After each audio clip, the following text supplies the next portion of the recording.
Here's Villa View. Coming up, reaction from the dressing room, and will Saturday prove to be a Stamford Bridge too far?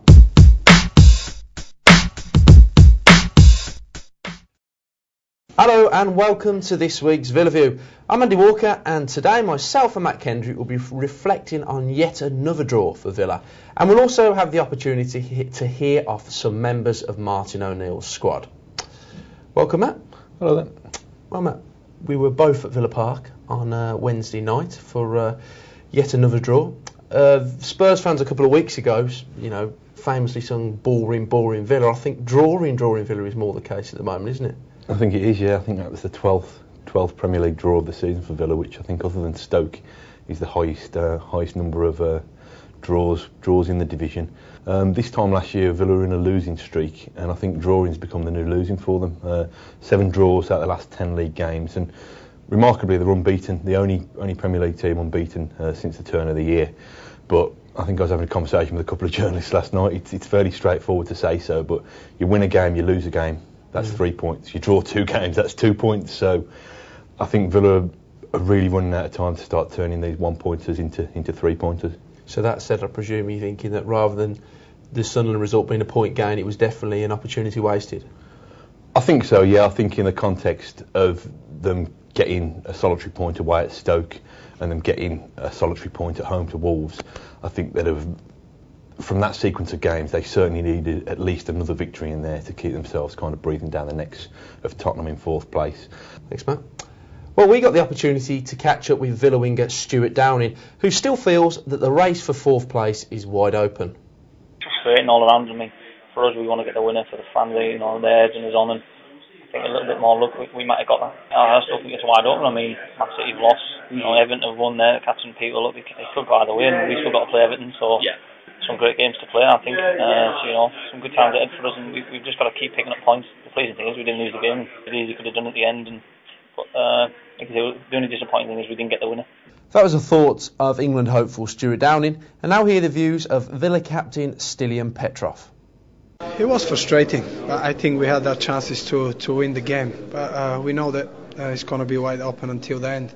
And we're going to keep fighting. People keep saying, for 3 months that we're tired and we don't have enough big squad. But we keep battling, and we know that we've got enough talent in this dressing room to achieve what we're trying to achieve. And we believe in each other, and that's the main thing. Well, Matt, in simple terms, would you be getting carried away if you said that Villa's season now hinges on 2 matches against Chelsea? I think you probably could say that, really. Obviously, we've got the semi-final to look forward to next month, which promises to be a real cracking game, a real high-stakes game, because if Villa can get through to an FA Cup final and face the likes of either Tottenham or Portsmouth at Wembley, I think they really would fancy their chances. But obviously, the semi-final task would be the big one before that, and obviously they face Chelsea this weekend at Stamford Bridge, which hasn't been the happiest of hunting grounds for Villa in recent years, as Chelsea have gone from strength to strength. Well, it's time to turn to some of your questions. Matt, we've had one here from Gaz from Erdington. He was intrigued by this fair weather fans quotes from Martin O'Neill, and the fact that he didn't want that type of supporter around. What did you make of them? I think it's just born out of frustration, really, from the manager. I mean, he actually came out and said those quotes in advance of the Wolves game, before Villa were booed off the pitch by a minority of fans against Wolves. Manager's feeling the heat, make no mistake about it. I mean, it's been a great season up until this point, but he knows that people don't necessarily remember Carling Cup final runners-up. They don't remember losing FA Cup semi-finalists.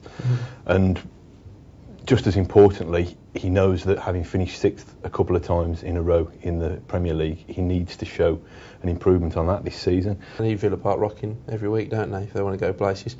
Second question here is from Darren, a Villa fan from the States. And he said, after injuries to 3 members, crucial members of Martin O'Neill's first team, obviously James Milner, Agbonlahor and Emil Heskey, is there an injury crisis developing at the club? I think it's just general wear and tear, and asking the same 11, 12, 13 players to go again and again and again each week.